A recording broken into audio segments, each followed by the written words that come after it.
Notre fils a été agressé par son grand-père. Il s'était fait un faux profil Facebook pour séduire sa propre fille. Exact. Des gamins de 3 ans qui ont assisté à l'horreur, qui ont subi l'horreur. Alors on m'a dit, la parole d'un enfant n'a que très peu de valeur aux yeux de la justice française. Et je le confirme.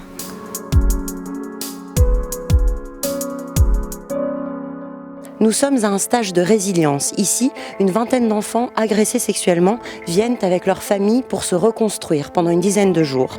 C'est la première fois que des journalistes sont invités à venir filmer ce séjour, mais dans des conditions très particulières, comme vous pouvez l'imaginer. Vous ne verrez pas les visages de nos témoins et vous ne saurez pas non plus exactement où nous nous trouvons par crainte des représailles de leurs agresseurs.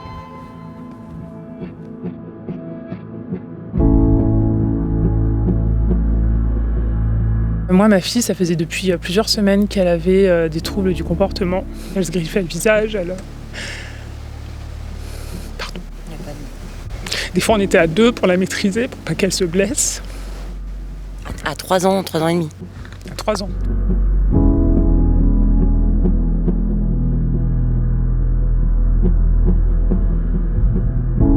C'était devenu un petit garçon.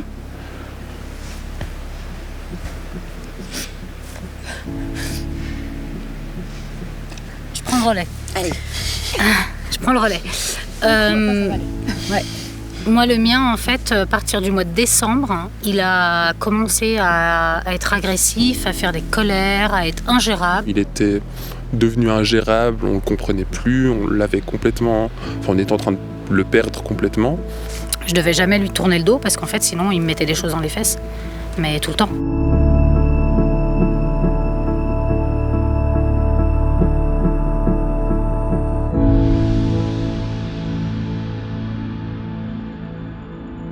Julien et Jeanne, vous, comme 80% des agressions sexuelles sur des mineurs, ça a eu lieu dans la famille. Est-ce que vous pouvez me raconter ce qui s'est passé ? Notre fils a été agressé par son grand-père. Ça a été un déchirement de donner son nom, ça a été très dur pour lui, mais il a été courageux et il l'a fait, quand il l'a dit, il l'a fait en disant « je veux protéger ma sœur pour pas que ça lui arrive, donc c'est pour ça que je donne le nom ». Voilà, et donc c'est un super héros. Maintenant, votre père, vous en parlez comme de l'agresseur ? Oui, c'est plus mon père en fait. Enfin moi, mon père, il y a une tête de mort en fait sur mon père.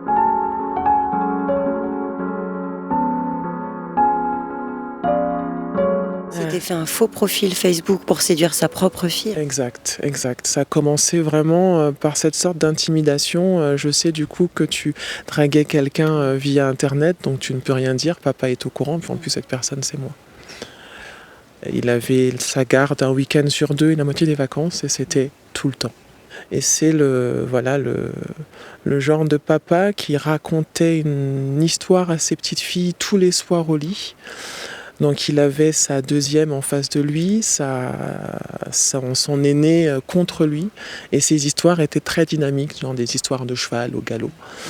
Donc la deuxième ne comprenait pas en fait le visage très vide de sa grande sœur et voilà.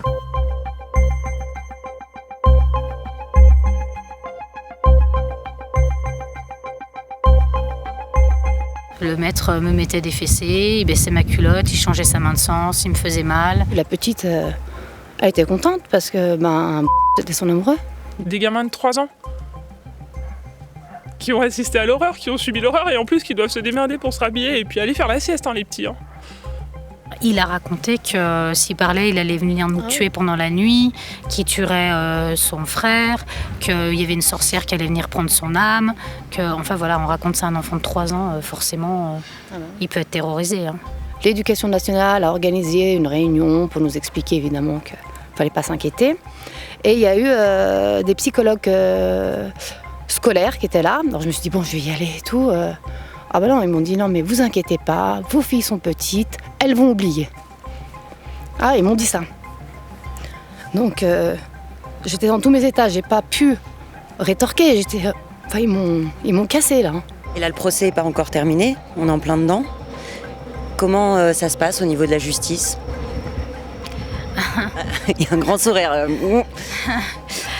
Alors, la justice, comment dire, la justice ou injustice en fait.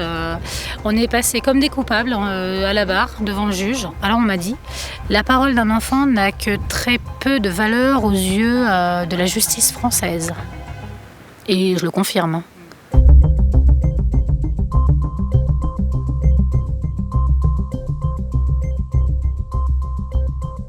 Et il y a eu l'expertise psy, c'est son père qui y est allé. Et il lui a montré une photo d'une poupée que avait peinte une semaine après la rentrée. Et une poupée tellement effrayante qu'on l'avait surnommée Chucky.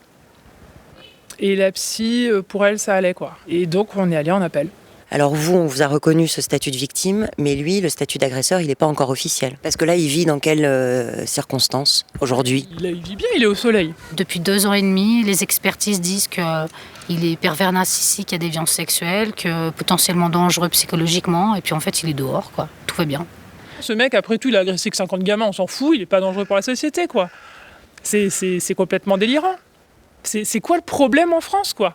En France, en 2015, l'INSEE estime que 154 000 enfants ont été victimes de viols ou d'attouchements sexuels. Pour vous donner un ordre d'idée, ça représente 2 enfants par classe.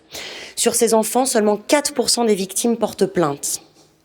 Seulement 30% de ces plaintes sont instruites et sur ces 30%, seulement 10% aboutissent.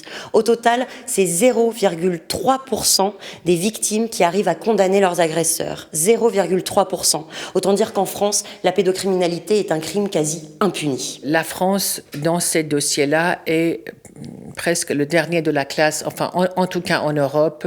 Je le regrette énormément parce que le nombre des victimes en France est très grand. On ne croit pas du tout les enfants. On pense que les enfants mentent, le parent protecteur ment, ceux qui les croient mentent, les experts mentent. Enfin, je veux dire, il n'y a pas une épidémie de gens menteurs en France, c'est pas vrai.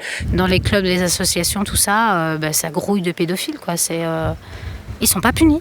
Il faut que ça avance en France, en fait. Il faut vraiment, vraiment que ça avance. Faut déjà que les victimes sachent qu'elles sont innocentes. Qu'elles y sont absolument pour rien. Il n'y a pas de honte à avoir été agressé, il n'y a pas de honte à avoir été violé. Faut parler. Les gens seront portés tôt ou tard. Mais par pitié, faut parler parce que tant qu'on va garder ce silence et cette espèce d'omerta dessus, ça va pas s'arranger et ça va aller de mal en pis. Les personnes qui vont regarder ce reportage et si elles ont été victimes de ces agressions, si ça peut les aider, leur permettre de parler. Et c'est important de savoir qu'il y a des gens qui peuvent aider. Elle a réussi à parler au procès et c'était peu de temps en fait après ce premier séjour de résilience, donc un super travail avec tous les intervenants. Vous sentez sur le chemin de la reconstruction, de la résilience aujourd'hui ? Est-ce qu'on peut y arriver ? Quand je la vois aujourd'hui, j'ai aucun doute aussi sur le fait que c'est possible de se reconstruire quand on a été totalement détruit. Oui, c'est possible. C'est possible. C'est possible.